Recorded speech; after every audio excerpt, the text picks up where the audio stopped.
एक कुएं में बहुत से मेंढक रहते थे। उनके राजा का नाम था गंगादत्त। गंगादत्त बहुत ही झगड़ालू स्वभाव का था। आसपास दो तीन और भी कुएं थे, उनमें भी मेंढक रहते थे। हर कुएं के मेंढकों का अपना राजा था। हर राजा से किसी न किसी बात पर गंगादत्त का झगड़ा चलता ही रहता था। वह अपनी मूर्खता से कोई गलत काम करने लगता और बुद्धिमान मेंढक रोकने की कोशिश करता तो मौका मिलते ही अपने पाले हुए गुंडे मेंढकों से पिटवा देता।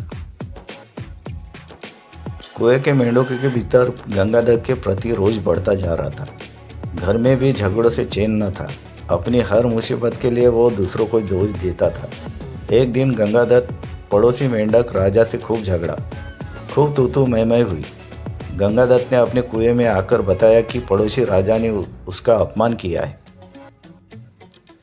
अपमान का बदला लेने के लिए उसने अपने मेंढकों को आदेश दिया कि पड़ोसी कुएं पर हमला करे। सब जानते थे कि झगड़ा गंगादत्त ने ही शुरू किया होगा। कुछ साइयों ने मेंढकों तथा बुद्धिमानों ने एकजुट होकर एक स्वर में कहा, राजन, पड़ोसी कुएं में हमसे दुगने मेंढक है। वे स्वस्थ और वे हमसे अधिक ताकतवर है। हम यह लड़ाई नहीं लड़ेंगे। गंगाधर सन्न रह गया और बुरी तरह से तिलमिला गया। मन ही मन उसने ठान ली कि इन गद्दारों को भी सबक सिखाना होगा। गंगादत्त ने अपने बेटों को बुलाकर भड़काया, बेटा, पड़ोसी राजा ने तुम्हारी पिताश्री का घोर अपमान किया है। जाओ, पड़ोसी राजा के बेटों की ऐसी पिटाई करो कि वह पानी मांगने लग जाए। गंगादत्त के बेटे एक दूसरे का मुंह देखने लगे। आखिर बड़े बेटे ने कहा, पिताश्री, आपने तो कभी हमें टर्राने की इजाज़त नहीं दी। टर्राने से ही मेंढकों में बल आता है, हौसला आता है और जोश आता है।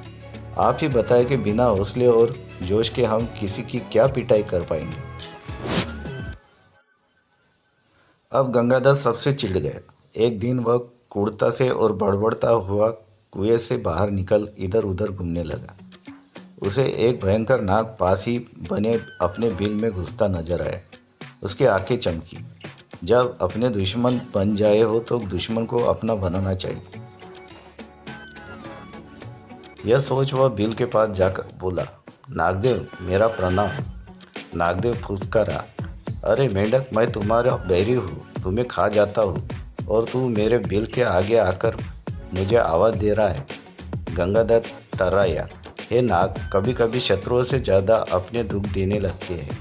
मेरे अपनी जाति वालों और सगों ने इतना घोर अपमान किया है कि उन्हें सबक सिखाने के लिए मुझे तुम जैसे शत्रु के पास सहायता मांगने आना पड़ा है।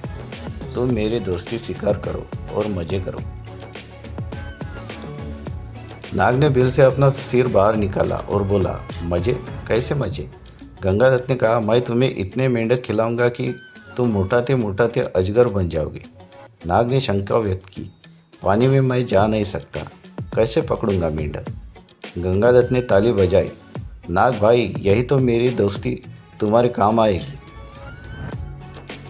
मैंने पड़ोसी राजाओं के कुओं पर नज़र रखने के लिए अपने जासूस मेंढकों से गुप्त सुरंग खुदवा रखी है। हर कुएं तक उनका रास्ता जाता है। सुरंगें जहाँ मिलती है वहाँ एक कक्ष है। तुम वहाँ रहना और जिस जिस मेंढक को खाने के लिए कहूँ उन्हें खाती जाना। नाग गंगादत्त से दोस्ती करने के लिए तैयार हो गया, क्योंकि उसमें उसका लाभ ही लाभ था। एक मूर्ख बदले की भावना में अंधे होकर अपनों को दुश्मन के पेट के हवाले करने को तैयार हो तो दुश्मन क्यों ना इसका लाभ उठाए। नाग गंगादत्त के साथ सुरंग कक्ष में जाकर बैठ गया। गंगादत्त ने पहले सारे पड़ोसी मेंढक राजाओं और उनकी प्रजाओं को खाने के लिए कहा।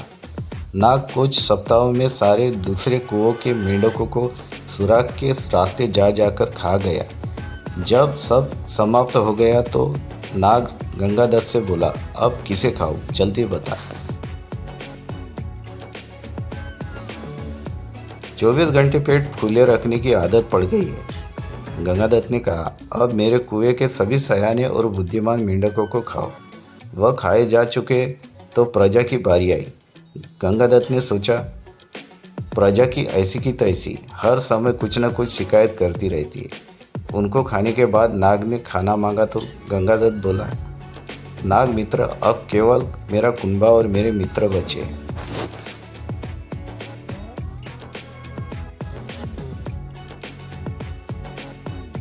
खेल खत्म और मेंढक हजम। नाग ने फन फैलाया और फुसकारने लगा, मेंढक मैं अब कहीं नहीं जाने का, तू अब खाने का इंतजाम कर वरना। गंगादत्त की बोलती बंद हो गई। उसने नाग को अपने मित्र खिलाए, फिर उसके अब बेटे नाग के पेट में गए। गंगादत्त ने यह सोचा कि मैं और मेंढकी जिंदा रहे तो बेटों को और पैदा कर लेंगे। बेटे खाने के बाद नाग फुसकारा और खाना कहा है। गंगादत्त ने डर कर मेंढकी की ओर इशारा किया। गंगदत्त ने स्वयं के मन को समझाया, चलो बूढ़ी मेंढकी से छुटकारा मिला, नई जवान मेंढकी से विवाह कर नया संसार बनाऊंगा। मेंढकी को खाने के बाद नाग ने मुंह फाड़ा, खाना। गंगदत्त ने हाथ जोड़े, अब तो केवल मैं बचा हूं, तुम्हारा दोस्त गंगदत्त, अब लौट जाओ। नाग बोला, तू कौन सा मेरा मामा लगता है, और उसे हड़प गया। तो दोस्तों कैसी लगी ये कहानी? ऐसे कहानियाँ और चाहते हो तो चैनल को लाइक करो, शेयर करो और सब्सक्राइब करो। धन्यवाद।